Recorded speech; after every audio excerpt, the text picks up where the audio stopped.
भोगटे रहेछ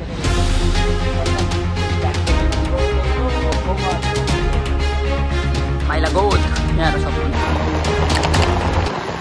साथीहरु। फेरि पनि स्वागत छ तपाईहरुलाई आजको मेरो नयाँ भ्लगमा। र आज चाहिँ हुन्छ नि पुरै दशैं आइसकेको छ अनि त्यस पछाडी दशैं आउन त्यस्तै 3-4 दिन बाँकी छ। र अहिले चाहिँ हामीले चाहिँ हुन्छ नि घरमा चाहिँ एकदमै लिपपोत गरिरहेको छौं, घरहरुलाई चाहिँ सिंगारिरहेको छौं। घर यस्तै भए पनि हुन्छ नि हामीले चाहिँ हुन्छ नि एकदमै रूपमा सजाउने प्रयास चाहिँ गरिरहेको छौं है। आजको भ्लग इन्ट्रेस्टिङ हुनेवाला छ, अन्तिमसम्म नै हेर्नु होला।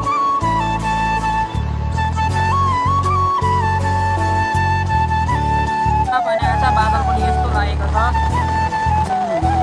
साथीहरु, हेर्न सक्नुहुन्छ। यहाँनिर चाहिँ हुन्छ नि मेरो मम्मीले यो लिप्ने प्रयास गरिरहनु भएको छ यो माटो हालेर। र यहाँनिर चाहिँ लिपपोत हुँदैछ। गाइज हो दशैं आउँदैछ, घर रमाइलो झकझाक पार्नु पर्यो, लिपेरै भए पनि भनेर गरिँदैछ। अनि घर यस्तै भयो भने हामी चाहिँ रमाइलो गर्छौँ। यस्तै भयो भने हामीले सजाउने प्रयास गर्दैछौँ। र हेर्न सक्नुहुन्छ अहिलेको मान्छेहरू चाहिँ कसरी लिप्ने ओर्ने भन्ने चाहिँ थाहा छैन, तर लिप्ने चाहिँ यस्तो तरिकाले हो, माटो भिजाएर गोबरहरू लगाएर चाहिँ लिपिन्छ। र हेर्न सक्नुहुन्छ दशैंको माहौल चाहिँ एकदमै जागेको छ।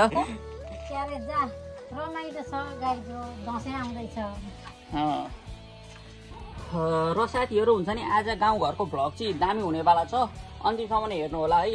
हेर्न सक्नुहुन्छ त्यहाँ रुपीले पनि केही हान्न आँटे जस्तो छ कि यो। र साथीहरू मैले चाहिँ यहाँ हुन्छ नि हल्का खोले बनाइरहेको छु। हेर्न सक्नुहुन्छ यहाँ खोले बनिँदैछ। अनि यहाँनिर चाहिँ हामीले चलाउनु पर्ने हुन्छ। हाम्रो चाहिँ चुलो यस्तो छ साथीहरू, अनि यहाँ चाहिँ हामीले चाहिँ चलाउनु पर्ने हुन्छ। र साथीहरू हुन्छ नि मेरो गाईले चाहिँ बच्चा जन्मिसकेको छ, हाम्रो न्यू बेबी। यसको नाम चाहिँ सुनिल हो है, सुनिल हो। सुतिरहेछ सुनिल।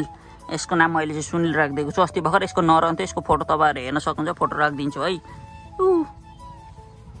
हेर्न सक्नुहुन्छ हाम्रो बाछुक्रु। ओइ यसले चाहिँ हान्नु खोज्छ क्या हामीलाई।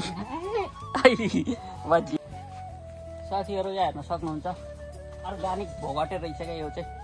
अड्छ नि कोही चाख्दैनन् बोतैको भोगटे भनेको चाहिँ यो क्या भोगटे माइला गौद। यहाँ हेर्न सक्नुहुन्छ यस्तो छ यहाँ पानीहरू यस्तो आएको छ, एकदमै शीतल ठाउँ छ यहाँनिर चाहिँ।